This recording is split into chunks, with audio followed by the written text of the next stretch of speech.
To Pearl Roundabout, the center of anti-regime protests and the scene of two separate attacks by security forces. But police and soldiers have now left that area. The government says that talks with opposition groups are underway. But as James Bays reports from Manama, many protesters say they won't be taking part. The Pearl Roundabout, the place that's become a symbol of protest in Bahrain, back in the hands of thousands of people. This had, for a time, become a closed military zone, the place where soldiers had fired live rounds, rubber bullets and tear gas at protesters. When the army were pulled out, it looked as if the riot police would stand firm. As the protesters gathered again, the authorities blocked the routes with barbed wire. An officer tried to address the crowd, but he was drowned out by the chanting. Suddenly, the police line began to move. They'd received new orders and got into their vehicles, starting to drive away. The crowd took their chance. The last policemen were chased off by protesters, armed only with flowers. There was nothing to stop the rush to the Pearl Roundabout, and the crowd began celebrating.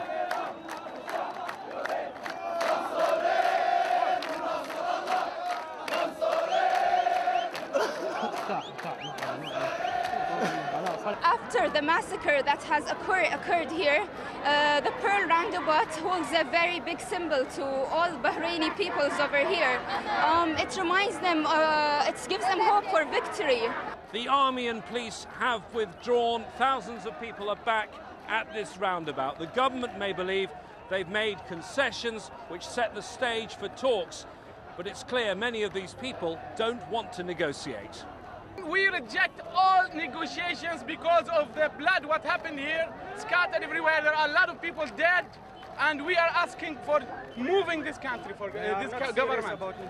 They don't love their people.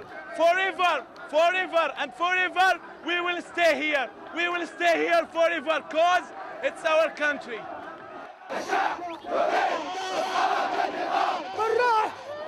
The protesters are back at the Pearl, but this country's problems are a long way from being solved.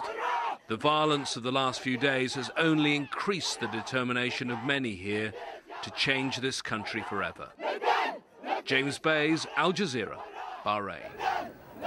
Let's bring in Reem Khalifa. She's a senior editor at Al-Wasat newspaper and joins us live on the line from Manama. Reem, thanks for talking to Al Jazeera. Tell us what the situation is right now this evening on Pearl Roundabout. Are demonstrators still there? Yes, there are plenty of them, thousands of them. A lot of activities going on in the area. Many young people lighting candles. Some reading Quran, some is sleeping, some monitoring the area. And we do see on the bridge area traffic police trying to organize if people would like to spot the area from top. And we see as well, they set up the media center, the medical center, banners is all around it. The army and the police had retreated earlier during the day. Is there any sign of them now? No. When actually I went around the area, there is any presence of any security forces. The military has withdrawn early today. Okay, let me ask you about the government. The government said that dialogue has started with the opposition. Did you hear anything more on who was included in these talks and what was said? Well, the Crown Prince addressed today a speech passing his condolences for the lost, and he did say about having a national dialogue and to calm down among all Bahraini parties. But today in the square, the head of the Al-Wifaq Society, Sheikh Ali Salman, he was very clear in his speech that no dialogue without having an elected government as a condition to have this national dialogue, while the protesters in the square, they keep hanging slogans and saying that no dialogue only in the square. So it shows that not just the Shia Islamists, as well the liberals, the head of Wa'ad Society, we talked to him earlier, Ibrahim Sharif, and he said as well that no dialogue without guarantees for people to have the right to protest, to open an investigation for the massacre that happened on Thursday. Okay, and let me just ask you, Reem, about the strike that's reportedly taking place tomorrow in Bahrain by 65 unions. How do you think the government is going to react? Well, we keep receiving up till this moment to my newspaper that everything will be normal, schools will be open, but it looks like the people are very, very sure that they will go on this strike,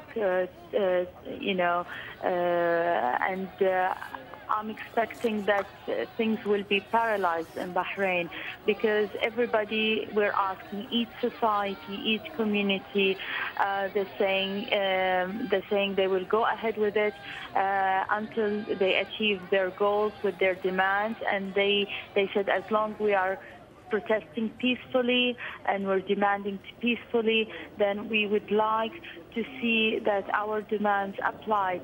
How it's going to be, well, this is what, we will see how things will work out in Bahrain. Just okay. I would like to note that many sectors in Bahrain, including private schools and universities, made announcement to the students and their parents by sending SMS and emails announcing that schools will be closed tomorrow and the day further.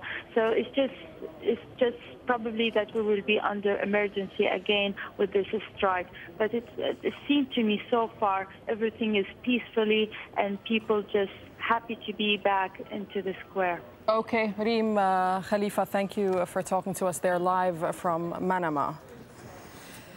Well, one person has reportedly been killed and dozens injured in the latest violent clashes in Yemen. The country's interior ministry has denied the report. Anti-government protests there began 9 days ago. AlJazeera's Hashim Ahalbara is in the capital, Sana'a. Pitched streets battles in the capital, Sana'a. Clashes break out as government loyalists prevent students from streaming into the main streets. Security forces open fire.